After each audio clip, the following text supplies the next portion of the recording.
Hello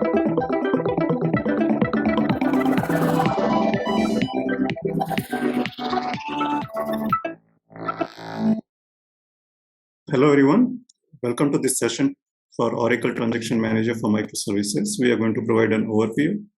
And my name is Deepak Goyal. I'm part of Oracle Database Product Development Team.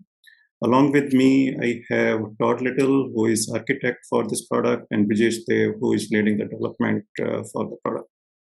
So as the agenda is concerned, we are going to talk about microservices, application development trends, and what are the challenges associated with this, then Oracle's strategy.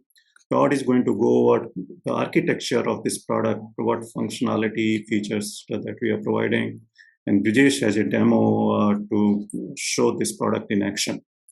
And in the end, I'm going to go over the roadmap and upcoming features. So starting with the microservices applications, just to give you a background, monolithic application, we all know these are one big application, they are local transaction, there is one database which is being updated, a lot of dependencies among each other, all these modules. There could be millions of lines of code and several thousands of tables and so on. It's everyone is familiar with what the challenges are in these kind of monolithic applications. We go to the microservices-based applications. There are smaller modules. These are independent units that can be developed, tested, and deployed independently. They are talking to a database on the back end, and that makes it easier to maintain, and so on. But there are some challenges also associated with microservices application that because there are so many microservices, now there is orchestration complexity. How do you make sure that these services are talking to each other in a proper way? And now you have to manage the multiple data stores. And of course, there's greater latency because of the REST API. All these services are talking to each other using over the network rather than in-process communication. So some of the challenges actually continuing with that because we are microservices are very scalable application. They are independent units. You can keep on adding to those microservices. But what we are doing here is we are trading the scalability with consistency. Because now there are multiple data stores. There is no apparent way, actually, there is no easy way, let me say that, to make sure that all these data stores are updated at the same time or none of them are updated. There are certain patterns out there, like some people use Sagas to ensure consistency, and applications have to write in a lot of code for that, for orchestrate those services as well as write the compensating transactions. And this can be error prone. It requires a lot of testing, and it requires, of course, developers have to be really on the top of their game in order to make it work correctly. The testing complexity also increases. Now, because we are using the database, a separate database for each microservice, then it also complicates the data management. The other, like polyglot applications, microservices are generally developed in many different languages, Java, Node.js, and whatever developer feels comfortable, they can write microservices using that. And for consistency, generally you would use different framework. There is no common framework across these various languages. That's another challenge. So these are the challenges that we are planning to address in this transaction manager for microservices. So what is the Oracle strategy for this product? So our ultimate goal here is to reduce the cost for application development and time to market by reducing development effort that is required. Developers should not have to worry about all this consistency and provide these infrastructure level capabilities. Starting with, we are going to provide various levels of consistency across polyglot microservices. So as you would see, there are different transaction models that we want to adopt. And this is going to be an enterprise product. So we are going to focus on availability, scalability for the microservices, as well as we will try to optimize this product as much as we can for Oracle database, given that we are part of the Oracle database organization. So what this product is, I mentioned that we are going to provide a spectrum of consistency models across these services. For polyglot services, there are 3 models that we have chosen to begin with. We are going to provide XA and try, confirm, cancel for a strong consistency.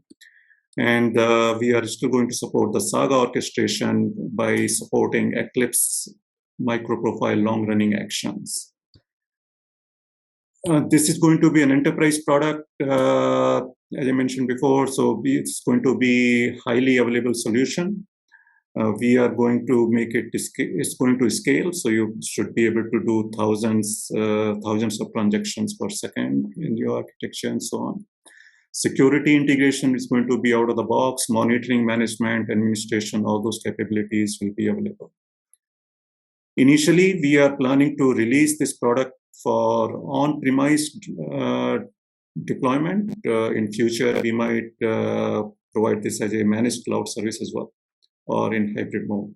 But even for on-premise, it can be deployed in cloud, in Kubernetes, and Kubernetes running in cloud and so on. The only thing, like, we are not providing the managed service for now.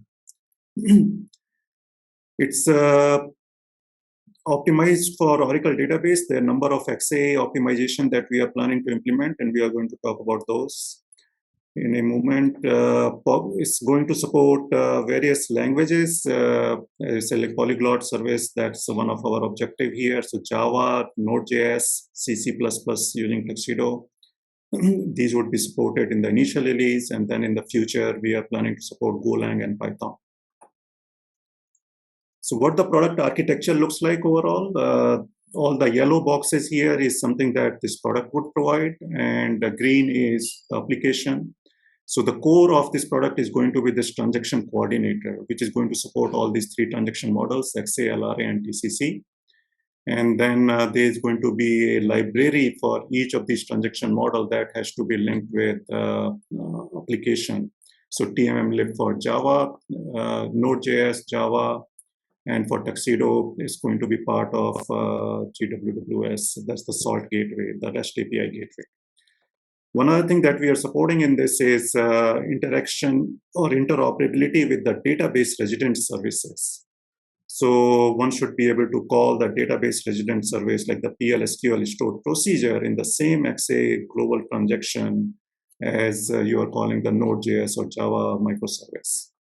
And then there is going to be a console that that would give the information about the transaction coordinator. And also on the right-hand side, you see various Kubernetes ecosystem components like the Jaeger and Prometheus and Grafana. So this product would be integrated with all those things as such. So you should be able to monitor transaction coordinator using Prometheus and Grafana, trace it using Jaeger, and the logging using EFT or ELK stack, and so on. And database, various database that we are going to support for XA, basically any database that support an XA in proper way that could be supported with TMM. For LRAs and TCC, any database can be used. So with that, let me turn it over to Todd, who is going to talk about the architecture and various features of Transaction Manager for microservices. Todd. All right, thanks, Deepak. Appreciate it. So the first transaction model we're going to support are 2-phase commit transactions, which are often referred to as XA transactions based upon the XA standard.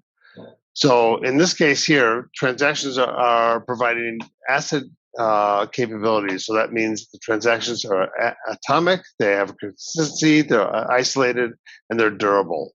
So ACID transactions are sort of the highest level of transaction consistency you can provide.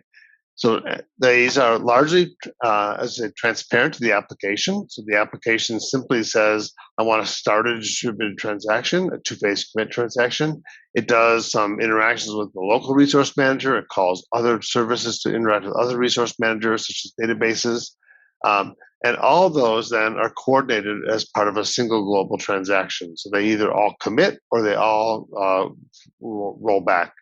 So it's been around quite a while. It's supported pretty much by every enterprise database, and it does provide the strongest level of consistent guarantees across distributed stores. So it's perceived as complex and not scalable. And I think those are issues that we're trying to address with this product. So from complexity, the complexity largely is handled by our service and our libraries. And as far as the scalable, it has to do a lot with application design. And there'll be a white paper that we present talking about how that can be addressed and how you can ensure that you get scalable distributed two-phase commit transactions. So for XA transactions, this basically is a mechanism to support, polyglot services using a variety of resource managers. And so we can support the ability to be able to have a single transaction that spans multiple services. So like in this picture here, we have a Node.js application, we have a Java application written in Helidon, and we have another application written using Django. So all these microservices are going to participate in a single two-phase commit transaction. So we will propagate the transaction context from one microservice to another microservice. So as each of these microservices communicate with each other, we will ensure that the transaction infection takes place. And so all of their manipulation of the database involved will be consistent. Some of the optimizations that we're trying to take place are things like one-phase commit. So if we can detect that all of the microservices are using a single transaction manager, we can do, or there's only one transaction manager that has not had a non-read-only prepare operation, we can do a one-phase commit against those. We're also looking at supporting promotable transactions. So this is a case where a transaction is local until such time as another resource manager becomes involved in the transaction. At that point, then we will promote the transaction to a global transaction and go through the two-phase commit protocol. Another optimization we're planning to support is what's called the logging last resource. This is an optimization of the logging resource optimization, last resource optimization. So in this case here, what we do is we allow one non-XA participant to be able to participate in a global XA transaction. And we do that by allowing the transaction manager to say, okay, this non-XA transaction becomes the determiner of the outcome of the transaction. So the transaction manager says, okay, when we're time to commit, we first prepare all the non-XA or all the XA transactions participants, and then we ask the non-XA transaction, the LRA transaction, to commit, and we store in that commit record the information about the status of the transaction for recovery purposes. So we get very good outcomes. We have very low probability of heuristics, but we can still include a single non-XA transaction or a resource manager in the transaction. We'll be setting a supported REST APIs that will handle the transaction management and management. And each of these will then be supported in the various languages. So we're initially supporting Java and Node.js, as well as Tuxedo and PL SQL in the database. We'll be supporting things like Go and other languages available in the future. We're also planning to support, popular frameworks for how do you develop REST applications.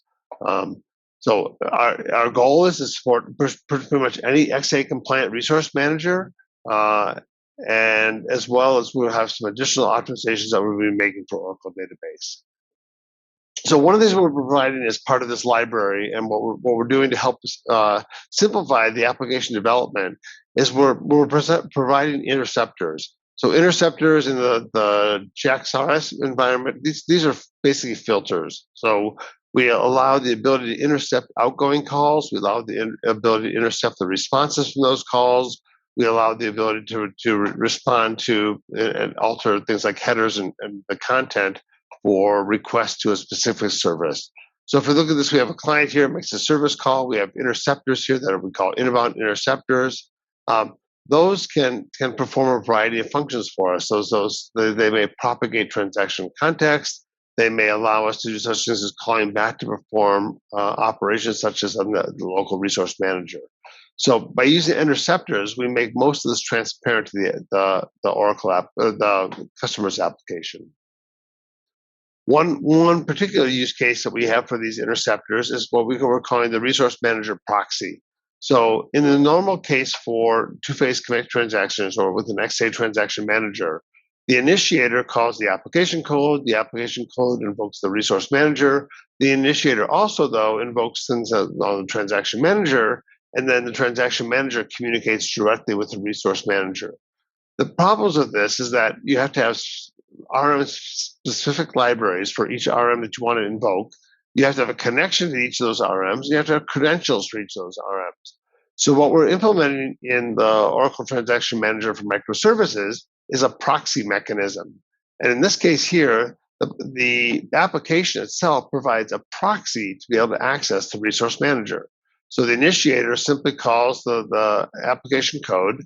When we go down to perform things like commit, rollback, those sort of transaction management functions, the application code with use of our interceptors enlists with the transaction. And so then the resource manager can be allowed to be accessed by the transaction manager without having all of these requirements to know about the transaction manager's specifics.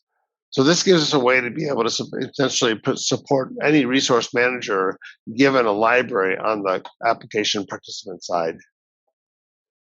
So Sagas are another form of distributed transactions. These are very popular right now because of the presumptions that using things like two-phase commits and XA transactions have locking issues that prevent you from being able to use those kinds of features. We're not convinced that's the case, but there are obviously cases where Sagas make sense. So they're basically addressing the problem of loosely coupled transactions or services that over time eventually become consistent. So initially they may be consistent, they may go through a set of states where they're inconsistent. So some users may see some information, other users may see other information. The whole idea is that at the end, either all the updates either occur or all of them get rolled back and compensated. So it's similar to a two-phase model, but the compensating transactions or compensating actions are completely up to the application. So what happens is you have each of these services that are involved in a saga. They all are committing local transactions. And what has to happen is that if some of those transactions can't commit, then the other ones have to be able to perform some sort of compensating action to be able to make sure things remain consistent. So it's a bit more complex for the application, but it is a model that we're supporting with the OTMM. So in the case of for the Saga applications, what happens is that when a service is involved and it starts a Saga, it basically tells the transaction coordinator, our transaction coordinator that's beginning the Saga, when that calls to other transaction services, we propagate that information. They enlist in that Saga so they're aware of whether the Saga is completed or it needs to be compensated. And that happens across a variety of different microservices. So we're supporting this using annotations in Java, and eventually we'll be supporting that in TypeScript. As well as we'll be looking at being able to provide automated compensating transactions or capabilities based upon things like the escrow columns that are coming up in the Oracle database next release. So the third model we're supporting is we're calling the try, confirm, cancel model. So this is another model. It's similar to the two-phase commit model. The difference is that things aren't locked, but instead what happens is that things are placed in reservation. So it requires a reservation model. So this might be book a hotel flight, book a hotel room, and book a rental car. And so if all those happen, that's part of the try phase, then the initiator would say, okay, I like all those reservations, confirm them, at which point then all those pending transactions, if you will, the things that were placed in reservation are now made current.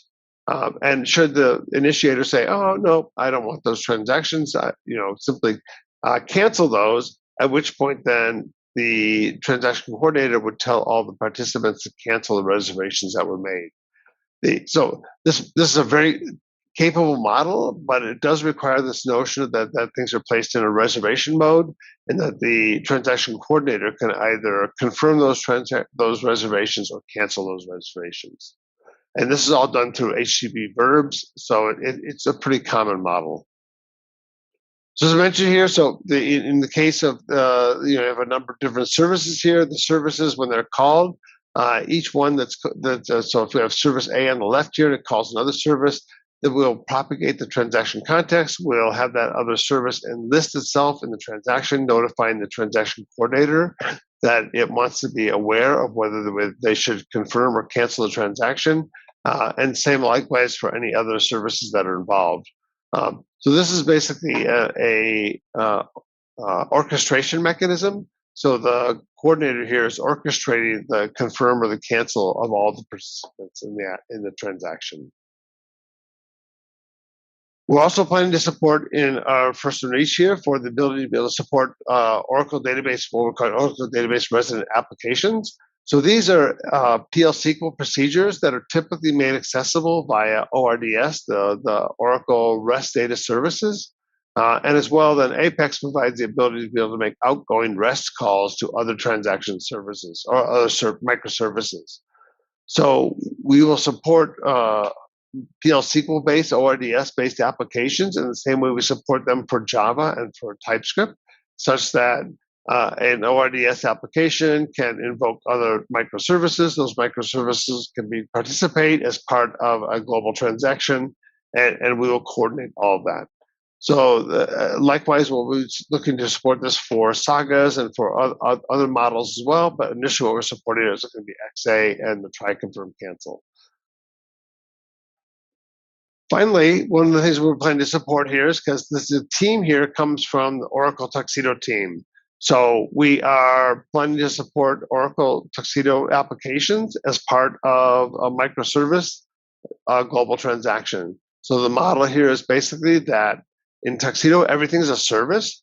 So it already supports this sort of microservice model.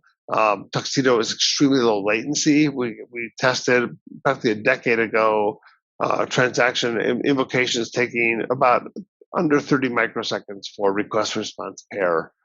It's truly very scalable. The TPCC benchmarks, the highest ones ever recorded, were using Oracle database and Tuxedo and exceeded 500,000 transactions per second. It's used for things like rehosting mainframe applications because we have a strong correlation between things like CICS and IMS based on what Tuxedo can provide. We have a number of different gateways to be able to talk to different services and different environments. And it's a very widely used product. And so every Walgreens store and every PeopleSoft installation, every Swift gateway, all those things are all based upon Oracle Tuxedo. So one of the things we've been providing as part of the Oracle Transaction Manager for microservices is the ability to have Tuxedo services participate in these distributed transactions. In the first flavor of this, we will only have Tuxedo be able to be a participant. It won't be able to be initiating a global transaction.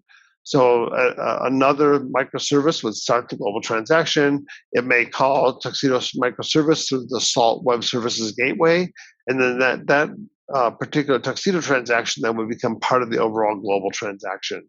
So we get guaranteed, asset properties across a variety of microservices and across a variety of Tuxedo applications.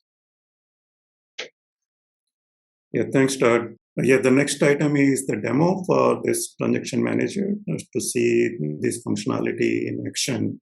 So let me just set the stage here for the demo, and then I'll hand it over to Brijesh for the demo itself. As we have discussed that we are going to provide, we are going to show you application written in Node.js and Java.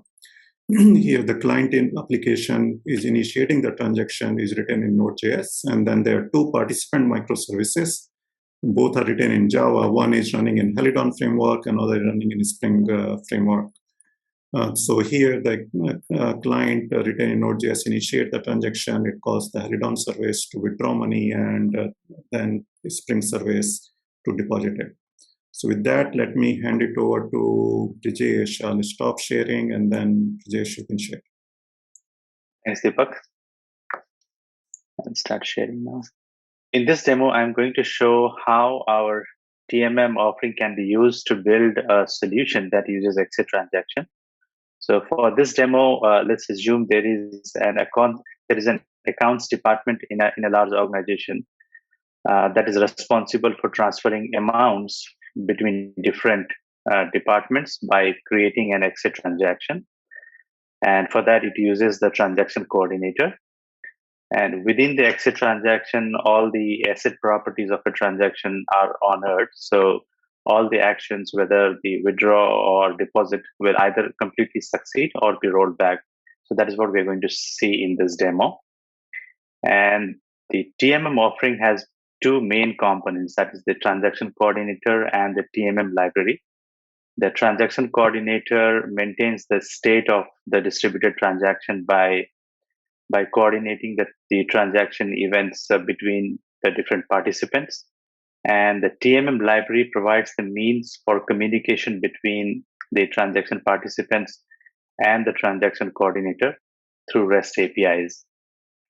And a participating service or an application in this exit transaction must include the TMM library in its implementation. So that is a requirement here. Having said that, so these are the three participants that you see here, the accounts department, and then we have the department 1 and department 2. And like the screen that Deepak showed earlier, so this accounts department has been implemented using Node.js, and department 1 is based on Helidon framework, and department 2 is based on the Spring framework. This is the transaction coordinator. So now I'm going to transfer some amount from department 1 to department 2. And for that, the accounts department would be initiating the exit transaction. So let's see the demo now.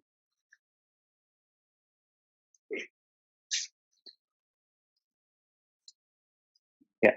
So before that, let's check the balances in the accounts for the department 1. You see here, we have the department 1, and then this 111 is the account in department 1 from which we are going to transfer some amount to another account in department 2. So before doing that, let's check the balance for account 111 in department 1. So you see here the account ID is 111. The amount that the balance is 660 is the amount that is with account 111. Similarly, let's check the balance in department 2. So in department 2, we are going to transfer the amount into account number 222. So let's see the balance there right now. So the balance is 2375. So now I'm going to initiate a transfer. So you see here, this is how the payload looks. I'm going to call transfer, and then from account 111 into account 222, an amount of 10 would get transferred. So let me run this.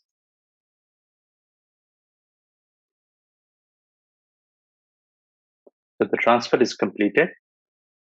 We can check the balance again and make sure the transaction has gone correctly. So let's check the balance in department 1. So the account's ID with 111, the balance has changed to 650 from 660 earlier. So there was a withdrawal of 10 from this account. And then let's check the balance in department 2. So here you see the balance has increased from 2375 to 2385, and an increase of 10. So there was a deposit of 10 here. So this is how the transaction looks like. And then we can see that in the Scali dashboard here.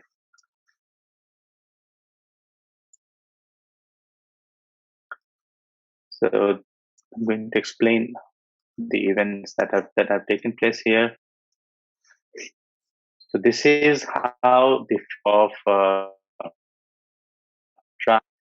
so the request came in through the ingress gateway here, and then when we send the command, got into the accounts department through the ingress gateway, and from the accounts department, request for withdrawal was made to the department 1, and upon getting the request, the TMM library inside the department 1 enlisted this department 1 with the transaction coordinator by making an enlist call here.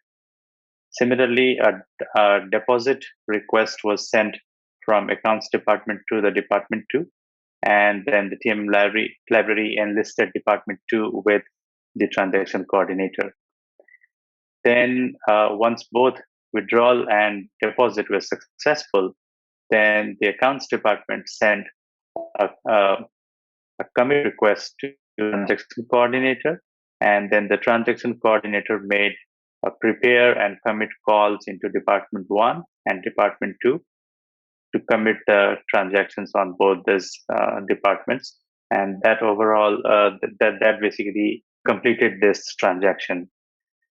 So this is how the transaction, a successful transaction looks like. And then you can see here there is this pass-through cluster. Both department 1 and department 2 are using separate instances of an ATP database. So that is the Oracle ATP database.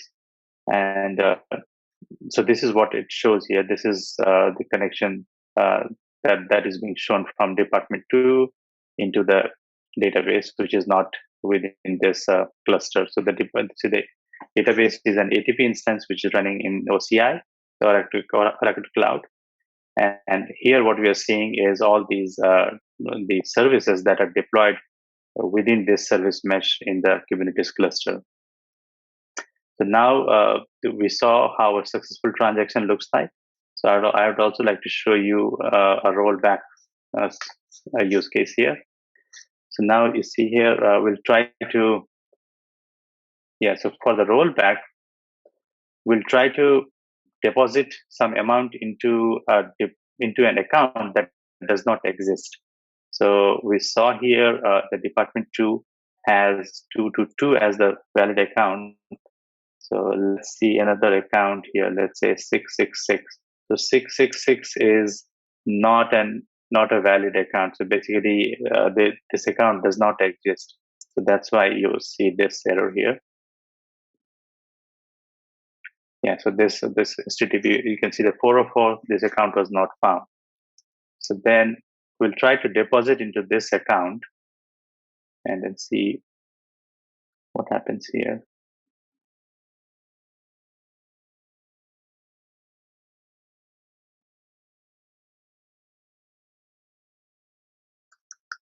So now I'm trying to deposit it into a non-existent account.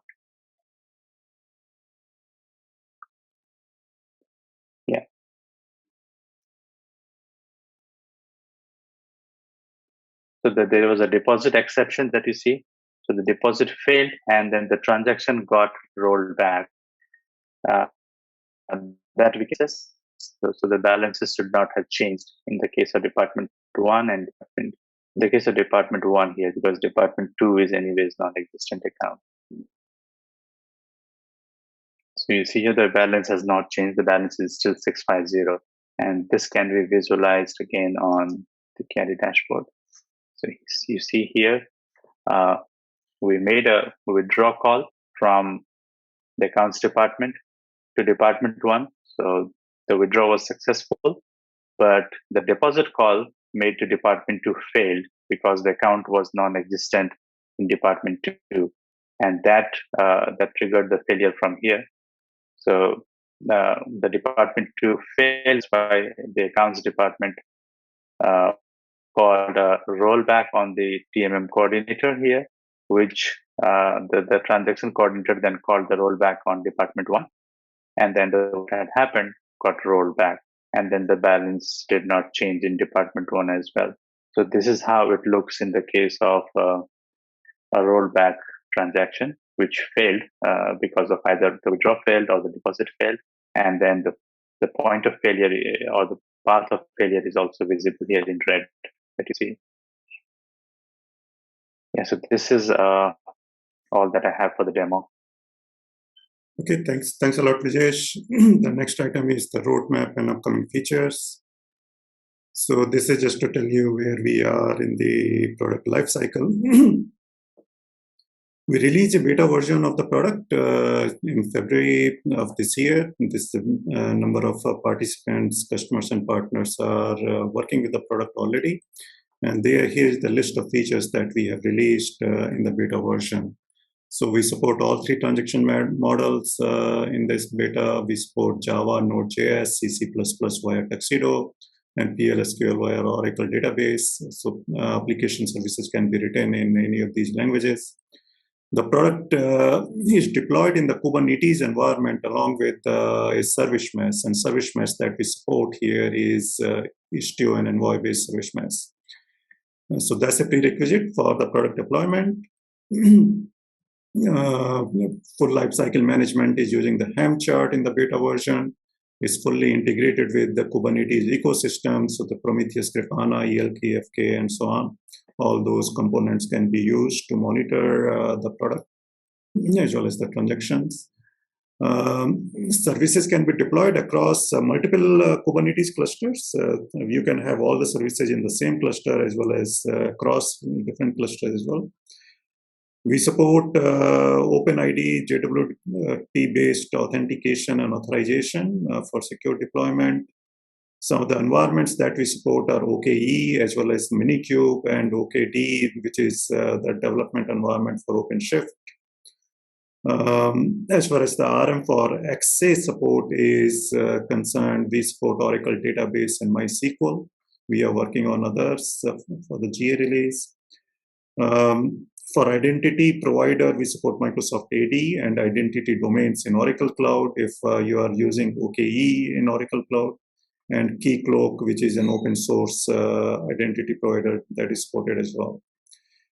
The beta version also includes a couple of quick start guide to start with OKE. That's the OCI Kubernetes engine and the Minikube in Minikube environment. So there are sample applications that can be used to deploy in these environments using the quick start guide. So these are the features that are released in the beta version, and then the GA version that we are targeting for July this year. There are a number of usability enhancements that we are planning in this release. Last logging resource is one of them. Todd described that in detail, what that is.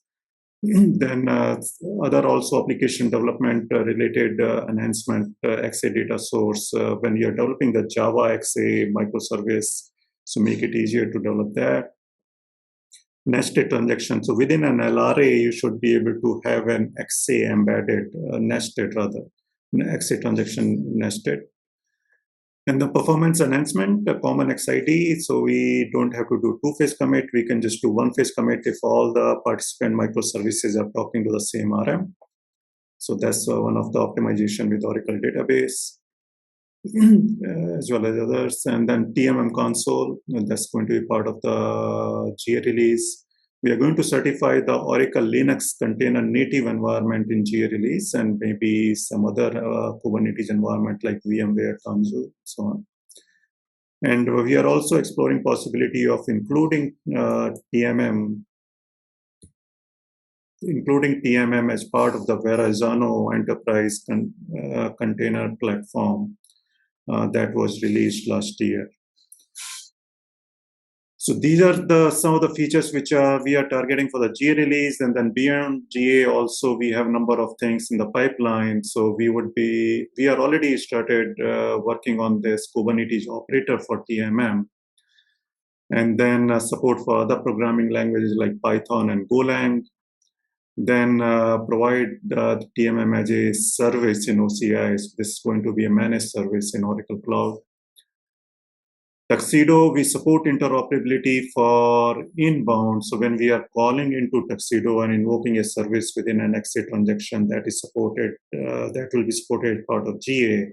But for outbound, if someone initiates a transaction from Tuxedo service and invokes Node.js or Java or other languages, microservices, so that's the outbound support. Integration, simplified integration. So there are certain code that one has to write in order to integrate with database resident service. We want to simplify it further. And then LRA support. Right now we support only XA for interoperability with database resident microservices. We want to support LRA as well.